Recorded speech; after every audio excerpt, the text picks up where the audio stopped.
SC ने ASO का form release कर दिया है। जिन स्टूडेंट ने अभी तक अप्लाई करना स्टार्ट नहीं किया है, प्लीज़ अप्लाई करना स्टार्ट कर दें। आज हम उसके बारे में टोटल ए टू जेड बात करने वाले हैं। कौन से स्टूडेंट अप्लाई कर सकते हैं, एज लिमिट क्या होने वाला है, सैलरी क्या होने वाला है, सिलेबस क्या होने वाला है, सिलेक्शन प्रोसीजर क्या होने वाला है, सब कुछ के बारे में हम बात करने वाले हैं। तो अभी तक हमारे चैनल को सब्सक्राइब नहीं किया है तो प्लीज़ सब्सक्राइब कर ले और वीडियो को स्किप ना करें, पूरा फुल वीडियो देखें, जिससे कि आपको टोटल फॉर्म कैसे फिल भी करना है, ए टू जेड के बारे में हम बात करने वाले हैं इस वीडियो में। वीडियो थोड़ा लंबा होने वाला है, पर पेशेंस रख के पूरे वीडियो को फुल देखें, वीडियो अंत तक जरूर देखें, जिससे कि आपका कोई भी अपडेट मिस ना हो। डायरेक्ट नोटिफिकेशन पे चलते हैं। ऑलरेडी मैंने नोटिफिकेशन डाउनलोड कर लिया है, यहाँ पे देख सकते हैं नोटिफिकेशन ऑलरेडी मैंने डाउनलोड कर लिया है और आप लोग के लिए इंपॉर्टेंट पॉइंट्स ऑलरेडी हाईलाइट भी कर लिया है। इसके बारे में मैंने ऑलरेडी आपको शॉर्ट्स वीडियो बना के दो कल या परसों मैंने ऑलरेडी अपडेट कर दिया था कि इसके रिलेटेड आप फॉर्म अप्लाई करना स्टार्ट कर सकते हैं। लेकिन आज हम बात करने वाले हैं पूरे फुल डिस्क्रिप्शन के साथ कि क्या क्या अपडेट आया है इसमें, कैसे स्टूडेंट अप्लाई कर सकते हैं, क्या प्रोसीजर होने वाला है, सिलेक्शन प्रोसीजर क्या होने वाला है, कटअप कितने कैसे जाने वाले हैं, सब कुछ के बारे में हम बात करने वाले हैं। तो वीडियो अंत तक जरूर देखना और अभी तक हमारे चैनल पे न्यू हैं और चैनल सब्सक्राइब नहीं किया है तो प्लीज़ सब्सक्राइब कर लें। डायरेक्ट यहाँ पे चलते हैं। यहाँ पे सहायक शाखा पदाधिकारी के लिए कुल 41 वैकेंसी आई हुई है। ओके, बात कर लिया जाए यहाँ पे आरक्षित वर्ग के लिए 16 वैकेंसी है, आर्थिक रूप से कमजोर वर्ग के लिए 4 वैकेंसी है, अनुसूचित जाति के लिए 9 वैकेंसी दिया गया है, अनुसूचित जनजाति के लिए 1 वैकेंसी, अत्यंत पिछड़े वर्ग के लिए 1 वैकेंसी, पिछड़े वर्ग के लिए 9 वैकेंसी और पिछड़े वर्ग महिलाओं के लिए 1 वैकेंसी। टोटल 41 वैकेंसी 41 वैकेंसी दिया गया है। अब बात कर लेते हैं इसमें। अब 35% यहाँ पे कुल 35% महिलाओं के लिए आरक्षण सीट कर दिया गया है। ओके, हर वैकेंसी में अब आप देखेंगे कि 35% महिलाओं के लिए सीट आरक्षण कर दिया गया है। राइट, तो फीमेल कैटेगरी स्टूडेंट के लिए बहुत अच्छी अपॉर्चुनिटी है ये, वो इस फॉर्म को आप ज़रूर अप्लाई करें। अब हम बात कर लेते हैं कि आपका वेतन क्या होने वाला है। ओके, बट एक नोट यहाँ पे भी देख सकते हैं, एक नोट इन्होंने, उसके पहले नोट एक देख लेते हैं। विज्ञापन पदों की संख्या बढ़ भी सकती है और घट भी सकती है। राइट, तो इस पर ये नहीं है कि 41 पोस्ट की वैकेंसी आई है तो 41 भी ही रहेगा, नहीं, हो सकता है 35 हो सकता है 50 हो, ऐसे बढ़ भी सकते हैं घट भी सकते हैं। अकॉर्डिंग टू द कमीशन का जो भी आदेश होगा उसके अकॉर्डिंग ये बढ़ भी घट भी सकते हैं। अब बात कर लेते हैं वेतन की। यहाँ पे देख सकते हैं पे मैट्रिक्स है आपका 7, 44,900 रुपये आपको स्टार्टिंग सैलरी मिलेगा और लास्ट तक आपको पेमेंट मिल सकता है 44,900 से लेके 1,42,400 के रेंज में आपका सैलरी होगा। राइट, यहाँ पे सैलरी बहुत अच्छी दिया गया है, तो इस फॉर्म को आप ज़रूर अप्लाई करें। और इस बात कर लेते हैं एजुकेशन क्वालिफिकेशन आपका क्या होना चाहिए। इसमें स्नातक डिग्री आपके पास है तो आप इजीली इस फॉर्म को अप्लाई कर सकते हैं। इसमें कोई अतिरिक्त डिग्री की रिक्वायरमेंट नहीं है, अपने स्नातक डिग्री है तो आप इजीली इस फॉर्म को अप्लाई कर सकते हैं। ओके, अब एज लिमिट के बारे में बात किया जाए, मिनिमम 21 साल होना चाहिए और पुरुष वर्ग के लिए मैक्सिमम 37 वर्ष दिया गया है इसमें। अनारक्षित के लिए, पिछड़े वर्ग, अत्यंत पिछड़े वर्ग पुरुष और महिलाओं के लिए और आरक्षित महिलाओं के लिए, अनारक्षित महिलाओं के लिए 40 वर्ष दिया गया है। अनुसूचित जाति, अनुसूचित जनजाति पुरुष और महिलाओं के लिए 42 वर्ष दिया गया है।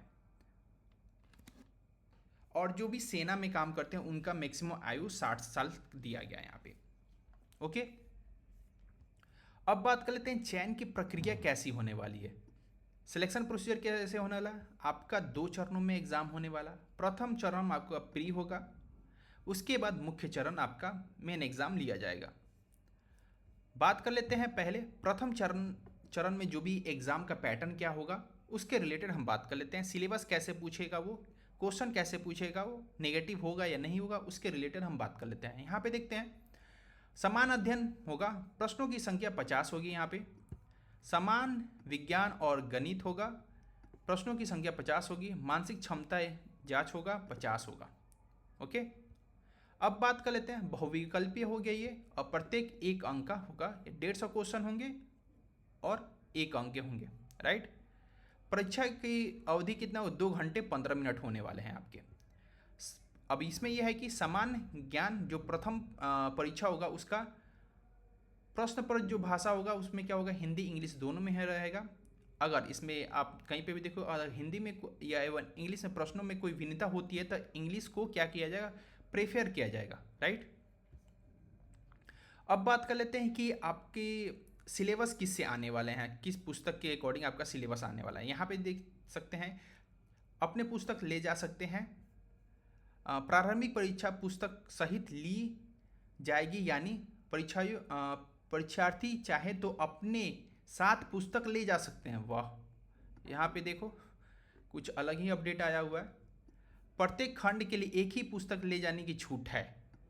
अब इस एग्ज़ाम में क्या है कि आप पुस्तक ले जा सकते हैं, ये ऑफ कोर्स आप पढ़ लेना।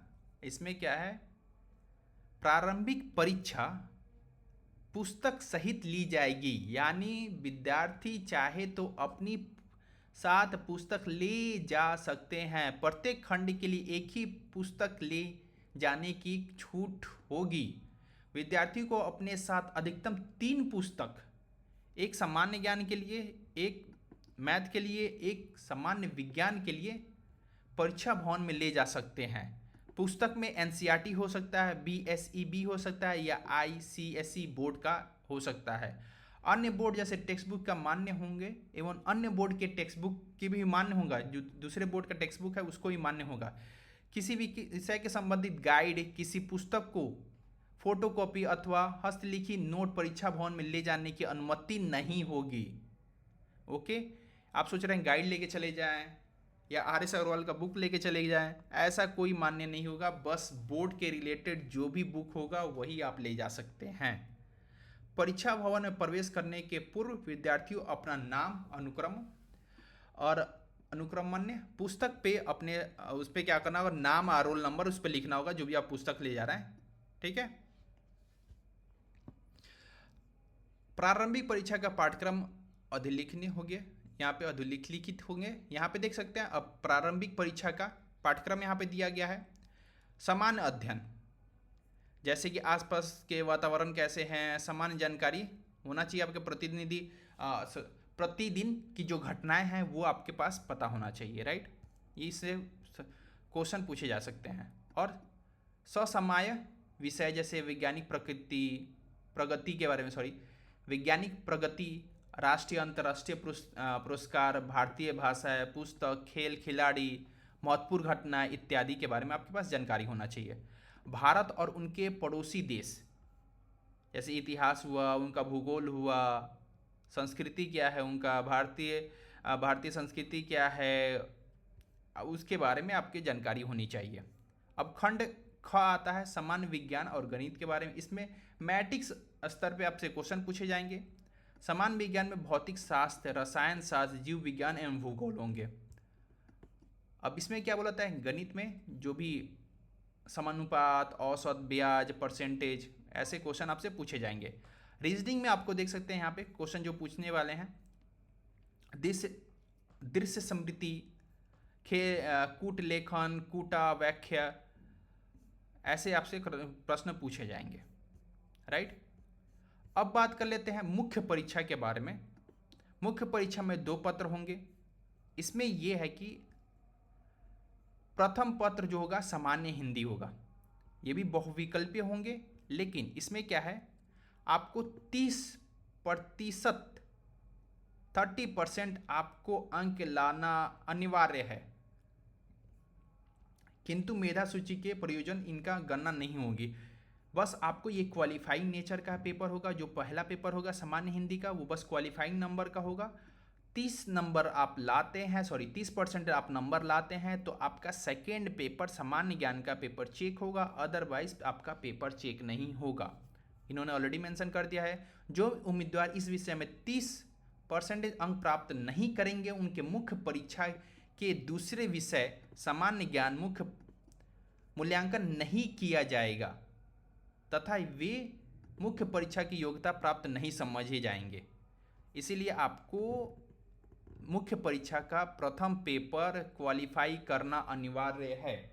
यहाँ पे आप देख सकते हैं अब बात कर लेते हैं प्रश्न पत्र एक में। भाषा सामान्य हिंदी, आपका माध्यम हिंदी ही होगा इसमें। कुल प्रश्नों की संख्या 100 होगी, हर एक पे 1 नंबर होगा। 2 घंटे 15 मिनट का आपका एग्ज़ाम होने वाला है। अब बात कर लेते हैं खंड ख के बारे में। इसमें विषय सामान्य ज्ञान पूछे जाएंगे, इसमें बहुविकल्पीय होंगे। प्रश्न नंबर दो सामान्य ज्ञान के विषय में एवं प्रश्नों की संख्या निम्नलिखित बताया गया है। सामान्य अध्ययन में 50 अंक होंगे, सामान्य विज्ञान गणित में 50 अंक संख्या होंगे, प्रश्नों की संख्या 50 होंगे, इसमें प्रश्नों की संख्या 50 होंगे। यह पेपर दोनों हिंदी इंग्लिश में होंगे। 1 अंक मिलेंगे हर क्वेश्चन पे। 2 घंटे 15 मिनट का एग्ज़ाम होगा। जैसे प्री का एग्ज़ाम दे रहे थे आप, जैसे इसका फर्स्ट पेपर जिसमें बुक अलाउ था, इसमें क्या है, नेक्स्ट पढ़ते हैं इसमें बुक अलाउ है या नहीं है। वो सेम पैटर्न इसके लिए दिया गया है। मुख्य परीक्षा का पाठ्यक्रम के बारे में बात किया जाए, पहला विषय सामान्य हिंदी के बारे में सेकेंडरी लेवल पे आपसे क्वेश्चन पूछा जाएगा, जैसे कि शब्द क्या है, अच्छन, विसर्ग, संज्ञा, संधि, वचन, यहाँ पे आप देख सकते हैं इसके रिलेटेड मुहावरे के आपसे क्वेश्चन पूछे जाएंगे। विषय समान ज्ञान के बारे में इसमें आपके आस पड़ोस जो ऑलरेडी ऊपर मैंने बता दिया था सिलेबस, उसके रिलेटेड सब वही सेम सिलेबस है। यहाँ पे देख सकते हैं total same to same syllabus है, कोई अलग सिलेबस नहीं दिया गया है। हाँ, और इसमें आपको बुक लेना अनिवार्य नहीं, बस प्री के लिए बुक आप ले जा सकते हैं, राइट। अब बात कर लेते हैं कि आप किस कोटि पे हैं। अगर मान लिया अनारक्षित हैं, अनरिजर्व कैटेगरी में यूआर के अंदर है, तो आपका कोड 01 होगा। इकोनॉमिकली वीकर सेक्शन में आते हैं, आर्थिक रूप से कमजोर वर्ग में आते हैं, 0.7 कोड आपको सेलेक्ट करके अपना फॉर्म अप्लाई करना है, स्टार्ट करना होगा, राइट। अगर आप बिहार के निवासी हैं तो आपका क्या बोलते हैं, प्रमाण पत्र होना चाहिए, सर्टिफिकेट जो भी है क्रिमिनल रहित होना चाहिए, कास्ट सर्टिफिकेट होना चाहिए, रेसिडेंशियल सर्टिफिकेट्स होना चाहिए, राइट। और बात किया जाए शुल्क के बारे में, सामान्य अध्ययन सामान्य विद्यार्थियों के लिए 600 रुपये लगेंगे। केवल बिहार के लोग के लिए, अनुसूचित जाति अनुसूचित जनजाति के लिए 150 रुपया, और बिहार अस्थायी निवासी सभी आरक्षित अनारक्षित वर्ग महिलाओं के लिए 150 रुपया, और 40% से आप ज़्यादा दिव्यांग हैं तो आपके 150, और अन्य स्टेट के लिए 600 रुपया लगने वाले हैं। ऑलरेडी उस टाइम आधार से आप रजिस्टर कर लेते हैं तो ठीक है, नहीं तो बायोमेट्रिक फ़ी आपको 200 रुपया देना होगा एग्ज़ाम, ठीक है, एग्ज़ाम के टाइम पे। अब बात कर लेते हैं कि आपका ऑनलाइन डेट 29/5 कल के ही डेट से ये स्टार्ट हो चुका है फॉर्म। लास्ट डेट की बात बोला जाए कि 23/6/2025 तक है इसका, तो जाके प्लीज़ अप्लाई करें फॉर्म अपना। और ये फॉर्म OTR के थ्रू ही आप रजिस्टर कर सकते हैं। अदरवाइज़ आप सोच रहे हैं कि जाके BPSC के ऑफिशियल वेबसाइट पे आएगा, नहीं, वो कहीं पे भी नहीं आएगा। OTR आपने लॉगिन किया है, वन टाइम रजिस्ट्रेशन आपने किया है, तब वहाँ पे आपको ड्रॉप डाउन पे दिख जाएगा। मैं आपको वो भी दिखा देता हूँ, पहले ये नोटिफिकेशन पे बात कर लेते हैं। ओके, यहाँ पे ख़त्म हो गया। अब बात कर लेते हैं, अभी तक हमारे चैनल को सब्सक्राइब नहीं किया तो प्लीज़ सब्सक्राइब करें, और यहाँ तक आप वीडियो देख रहे हैं तो प्लीज़ अपने दोस्तों, भाई बहन जो भी इस फॉर्म को अप्लाई करना चाहते हैं, ये बहुत अच्छी वैकेंसी है, प्लीज़ उनके साथ शेयर करें। ओके, यहाँ पे देख सकते हैं हम क्या, हाँ, यहाँ पे आपको क्या करना है, OTR, अगर न्यू यूज़र हैं तो न्यू OTR रजिस्ट्रेशन पे जाना होगा। अगर आप फॉरगेट पासवर्ड कर चुके हैं तो इस पर क्लिक करना होगा। और ओल्ड यूज़र हैं और आपका फॉरगेट पासवर्ड हो चुका है, भूल गए हैं पासवर्ड, यूज़र नेम और पासवर्ड, तो इस पर क्लिक करना होगा। मैं ऑलरेडी क्रिएट कर चुका हूँ। यहाँ पे आप देख सकते हैं 431896। नो, डिजी लॉकर से रिडायरेक्ट नहीं करना है क्योंकि मैंने ऑलरेडी सारा फॉर्म फिलअप कर लिया है। यहाँ पे देख सकते हैं न्यू एप्लीकेशन पे सबसे लास्ट पे यहाँ पे देख सकते हैं पब्लिश हो चुका है, ये 29/5/2025 में ये पब्लिश हो चुका है। यह देख सकते हैं Bihar public service commission assistant section officer pre competitive examination, यहाँ पे देख सकते हैं। इसको क्या करना है, व्यू करना है। जब व्यू करेंगे तो यहाँ पे आपको क्या दिखेगा, चेक एडवर्टाइजमेंट क्राइटेरिया। अगर आप इसमें फुलफिल होते हैं, ये अपने अकॉर्डिंग चेक करेगा। जो भी अपने डॉक्यूमेंट आपने सबमिट किया है, 10th 12th बीटेक आपने किया है तो बीटेक का, ग्रेजुएशन किया है ग्रेजुएशन का, पोस्ट ग्रेजुएट किया है, जो भी आपने डाला है डॉक्यूमेंट, उसके अकॉर्डिंग ये वेरीफाई करेगा। उसके बाद आपको क्या करना है, स्क्रॉल डाउन करना है। तो यहाँ पे आप देख सकते हैं कि मैं इस फॉर्म को अप्लाई कर सकता हूँ। अगर अप्लाई नहीं करने देता तो यहाँ पे क्या होगा, ये डिसेबल आएगा, नहीं आप अप्लाई नहीं कर सकते हैं। ओके, तो अभी तक हमारे चैनल को सब्सक्राइब नहीं किया तो प्लीज़ सब्सक्राइब कर ले। मिलते हैं ऐसे ही नेक्स्ट वीडियो के साथ, तब तक के लिए जय हिंद, जय भारत और best of luck for your exam and for your future.